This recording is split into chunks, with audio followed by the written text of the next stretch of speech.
So a few weeks ago I went to New York with my school's chorale on our annual spring tour. We got to sing music like this.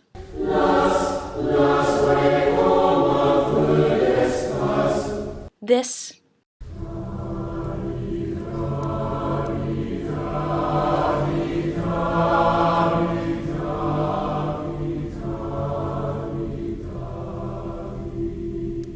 And this.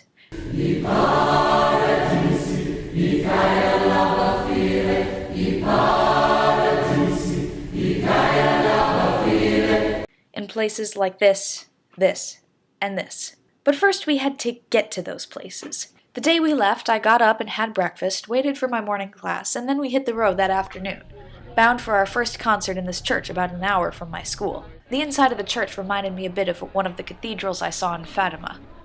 Then the next day, we took off for the city. And we drove. And drove.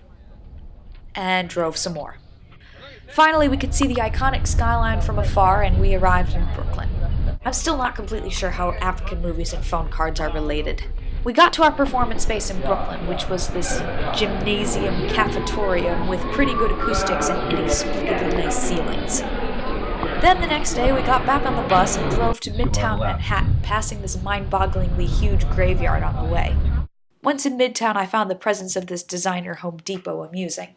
Then we got off the bus at this church, which struck me as a cross between a church and somebody's living room, in that it was particularly homey in its decor.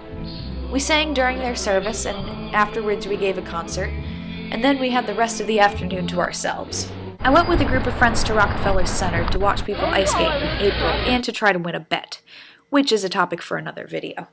Then we walked to Times Square, and being the wide-eyed small-towner that I am, I gaped at the huge buildings and all the people. I may have been to New York before, but I can still never get over the amount of people. We then hopped on the subway after several failures with the turnstiles and went to Chinatown to mill around a little bit. I thought this old building looked cool, and that this Haagen-Dazs in Chinatown was kind of amusing. On the subway back, one of my friends convinced us to get off at Grand Central to look at the terminal. So, we did.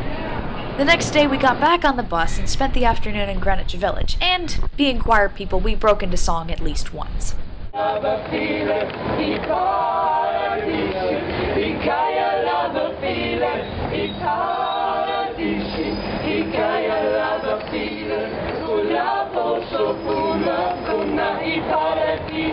thought this building also looked cool. Then we made our way to Connecticut and sang in this little church, and then the next day we were on our way home. And of course the weather had to greet us appropriately. And it's snowing. The most interesting part of the trip for me, though, was something I didn't get on camera. Apart from staying one night in a hotel in Manhattan, the other nights of tour we stayed with folks from the community. These were all people who opened their homes to us, a bunch of unfamiliar college students.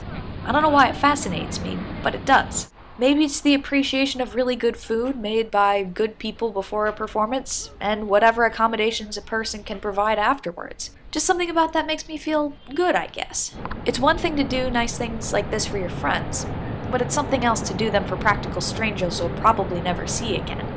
It's one thing to impart kindness to a stranger, but it's another to make a stranger feel at home.